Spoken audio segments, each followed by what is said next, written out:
Greetings, gamers, crackheads, and fellow cave dwellers. I'm Cubeb, and I'm here to teach you about the history and the magic of Poopentine's Day. Now, what exactly is Poopentine's Day? Well, my friends, every year on February 14th, us Earth dwellers take the whole day to spend time with our significant others, those who we hold dear, or those who we use as a temporary fill for the gaping hole that lies within our chests, and paint them brown with human feces. Now, how long has this tradition been around? Well, some historic documents date this all the way back to 1406 in Australia, where some people would surprise their loved ones by smearing fecal matter all over their face and pecking them on the cheek. And yes, I mean the cheek closest to the ground. The oldest evidence of these activities was at a Catholic church in Melbourne, where there were paintings depicting these holiday activities all over the walls. This was meant to symbolize an undying love, no matter what their partner looked like or how clean they were. This tradition quickly spread around the Eastern Hemisphere, but began to disappear around 1850, because this was called indecent or unclean by celebrities from the time, such as Flat Stanley or Greg Heffley, and sometimes hot by people such as my friend Minty Bit or Slee. Fortunately, rubbing logs on our faces has been making a comeback in the last 100 years.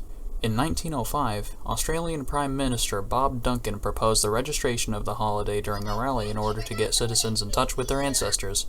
Unfortunately, Duncan's proposal was denied, but he refused to go down without a fight.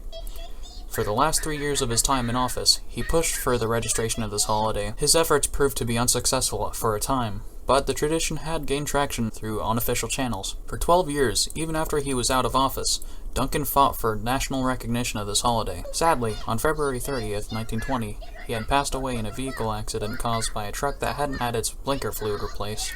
As time passed, the Australian government had liberalized and secretly always supported the former Prime Minister's proposal. The news of his passing had been terrible for many worldwide, worse than when the world's first chimpanzee astronaut had died in a crash landing on a flight to the sun. Deciding to finally cave and grant his longtime wish, the Australian government had finally recognized February 14th as Poopentine's Day.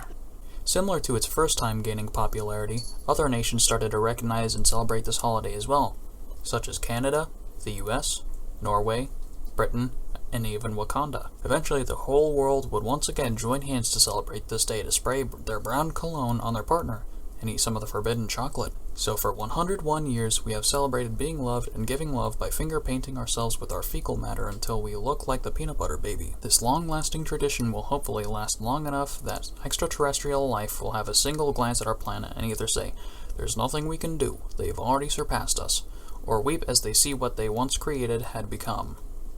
Thanks for watching, and make sure to like, subscribe, and have a happy Poopentine's Day.